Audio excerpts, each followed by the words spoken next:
Hello, Assalamu alaikum. In this video, we will understand about the gastroesophageal reflux disease. It is for short GERD, G-E-R-D. What is the gastroesophageal reflux disease? It is involving the digestive system plus the esophagus. It occurs when stomach acid repeatedly flow back into the tube connecting your mouth and stomach esophagus. In this way, the duodenum will backflow of the acid as well as the stomach will backflow into the cardiac sphincter of the stomach. So it can irritate the lining of esophagus. And what will be happen? Let's understand all these things.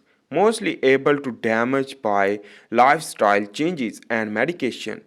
So whenever you will eat food, so some medication like or some acid or some other smokers, there is a lot of problem which that whenever the food intake it will go as a bolus after the mastication and live in the stomach for further digestion of protein after the semi digestion of lipids as well as carbohydrate. This is the cardiac sphincter and the esophagus. The parietal cell produce the hydrochloric acid while the chief cell produce pepsin to the increase the acidity. In this way, the decrease the pH 2. In this way, the backflow of food will irritate the cardiac sphincter muscle, and in this way, the gastric juice will intact with the skin of the cardiac sphincter, as well as the in the stomach. Whenever the duodenum will move back flow of the acid, it is also due to the incomplete closing of the cardiac sphincter or overeating, and it will lead to acid chemical injury, the DNA of the cardiac sphincter site of the cells.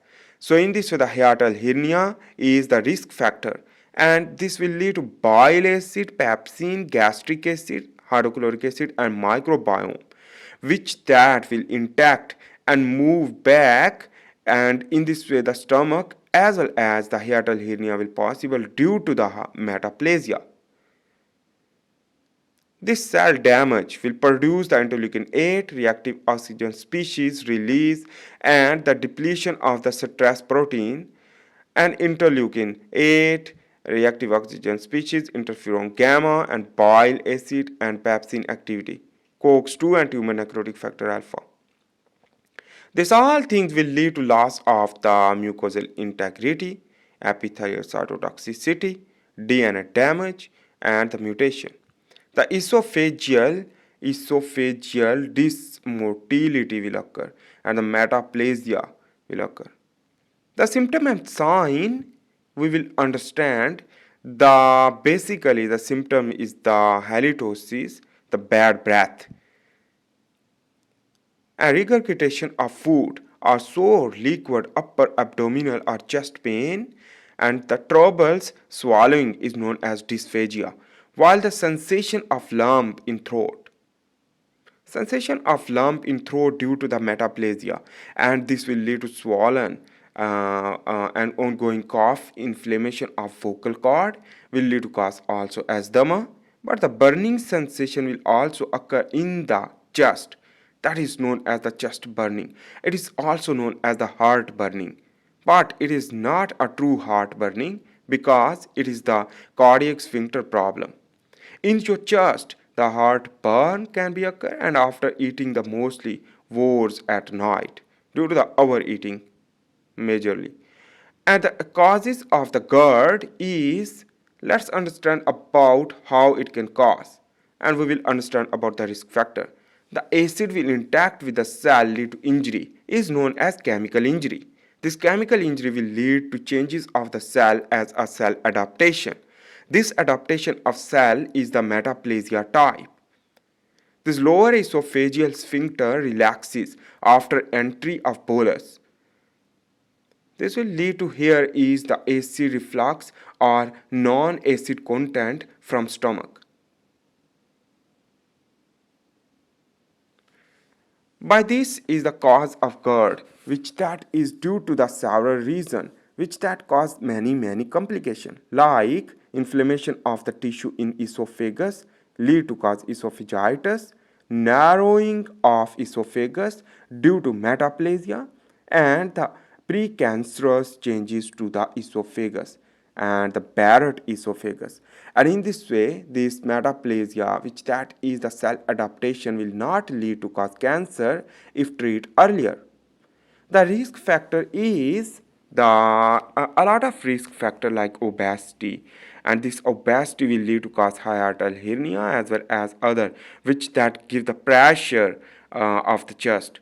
Hiatal hernia pregnancy, connective tissue disorders such as scleroderma, delay stomach emptying, overeating, large meal, smoking, eating late at night, alcohol or coffee also, and taking medications such as aspirin. Anyhow, this is the risk factor which that can cause the gastroesophageal reflux disease.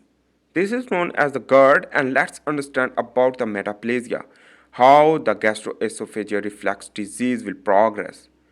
This can be a stomach, this is the stomach, and it can be a acid, a smoking, or genetic, which that will lead to normal cell to damage. Damage means their DNA damage due to the acid and proteins. A lot of type of protein, and whenever you will eat overtaking, overeating, and in this way the backflow of the food will damage the wall of the cardiac sphincter. Backflow, the metaplasia will occur. The changes of the cell will lead to is DNA changes due to the gene activation, mutation, genetics, epigenetics. Will lead to cause mucus secreting cell will produce mucus, and this mucus can be entered into the pulmonary into the lungs, will lead to cause pneumonia. But anyhow, this is the overview. And this is the gastroesophageal reflux disease we have discussed in this video. I hope you make sense about that. This is the short and briefly overview of the GERD. Thanks for watching. Please make sure to subscribe, like, and share. Bye.